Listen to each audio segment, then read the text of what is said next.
Hi friends, myself Aniket Vishnu Renavikar, Assistant Professor, Center for Distance Education, Shivaji University, Kolhapur. Today we learn the various types of foundation and the masonry structures. On previous lecture we can learn about the foundation or details of foundation or bearing capacity of soil or transfer the load of foundation. In that we can see the transfer procedure. In that we can see the one story building. In that we can have the first is the upper side the parapet load is transferred to the slabs load is transferred to the beam, and beams to column, and column to foundation, and foundation to the soil. So this is the procedure for the transfer of load to the foundation.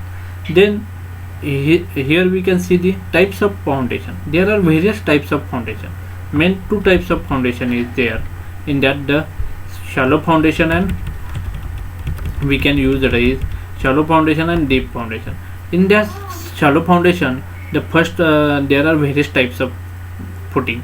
In this, spread footing, stepped footing, isolated column footing, grillage foundation, combined footing, continuous footing, cantilever footing, raft footing or raft foundation, invert arch foundation are the various types of this.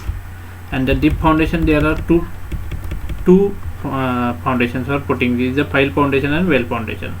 The conditions are advised there for details and drawings. We can use these foundation types of the structure. Next is the walls and masonry. Wall is one of the most essential component of a building. The primary function of wall is to enclose or divide space of the building to make it more functional and useful. Walls provide privacy, afford security, and give protection against sun and rain. Walls should therefore be designed as to have provision of adequate safety, privacy, and insulation. In that the strength and stability, whether the walls are strength and stability, weather resistance, suitability, fire resistance, thermal insulation, and sound insulation is necessary for the wall or masonry structure. A wall may be defined as a vertical load bearing member, the width, that is length, of which exceeds 4 times the thickness. Walls may be basically divided into two types, load bearing and non-load bearing. So wall is a vertical structure, so their thickness is, or their height is more than the 4 times of the thickness. So there is a two types. There is a first type is a load bearing wall. Load bearing walls are those which are designed to carry superimposed loads transferred through roofs, only transfer the roofs in addition to their own height or self height. Load bearing walls are further categorized as solid masonry wall, cavity wall, faced wall, or veneered wall. In this solid masonry walls are the most commonly used. These walls are built of individual blocks of materials such as brick, clay, or concrete blocks or stone, usually in horizontal courses, cemented together with suitable mortar. Solid wall is constructed of the same type of the building blocks to its thickness. Next part is a cavity wall. Cavity wall is a wall comprising of two leaves, each leaf being built up of structural units and separated by a cavity and tied together with a metal tie or bonding units to ensure that the two leaves act as one structural unit. The space between the leaves is either left as a continuous cavity or is filled with non-load bearing insulating and waterproofing material. Next part is a faced wall. Faced wall is a structure in which the facing and backing are of two different materials which are bonded together to ensure common action under the load, or it is a composition of two different materials. Next is a veneered wall. It is a wall in which the facing is attached to the backing but not so bonded as to result in common action under loads. This is the 4 types of the load bearing structure, load bearing wall. And next point is a non-load bearing wall. Non-load bearing walls which carry their own load only. This is carry only their own load.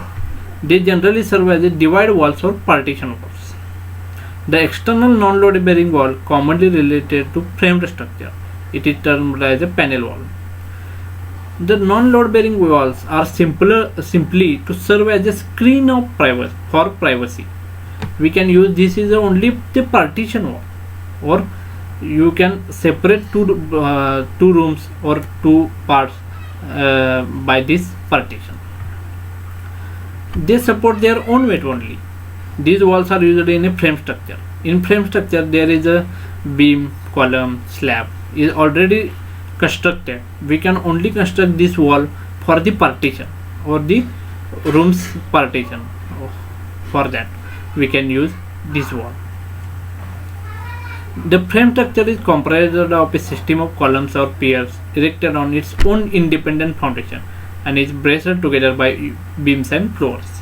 The gaps between the columns or piers are substantially filled by non-load bearing walls. The external non-load bearing walls is termed as panel wall. Generally, residential buildings are comprised of bearing walls on the outside and frame of columns and beams with one end resting on the bearing walls and other on inner columns with their partition between the latter. These are the 2 types of the non-bearing. In this, the partition wall is a thin internal wall which is constructed to divide the space with the building into 2 rooms or 2 areas. It may be either be non-load bearing or load bearing. A load bearing partition wall called as the internal wall. In this, the walls and machinery may be defined as the construction of walling material units bonded together with mortar. Construction of walling material must be bonded together with mortar. Means we have to have the clay bricks which are bonded with the mortar and the machinery structure is designed. The walling units may be stones, bricks or precast walls, blocks of concrete. Machinery is normally used for construction of foundation, walls and columns and similar structural components of building. It is used for the foundation, walls, columns and other similar structures for the foundation purpose or of the components of buildings. The basic advantage of machinery construction lies in the fact that the load bearing structure it performs a variety of functions such as supporting loads, self-dividing space, providing thermal and acoustic insulation, affording fire and weather protection. These are used which are formed by the partition wall. So these are the walls of the wall. There is first is a load bearing wall and second is a non-load bearing wall. This is the walls and machinery of the concrete. There are various types of the machinery which we can use in the various purposes or various materials. We can use this for the construction purpose. These are seen in our next lecture.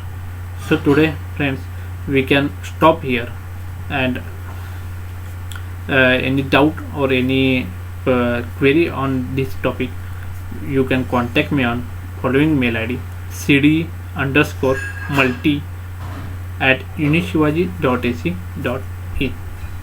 Thank you very much, all of you.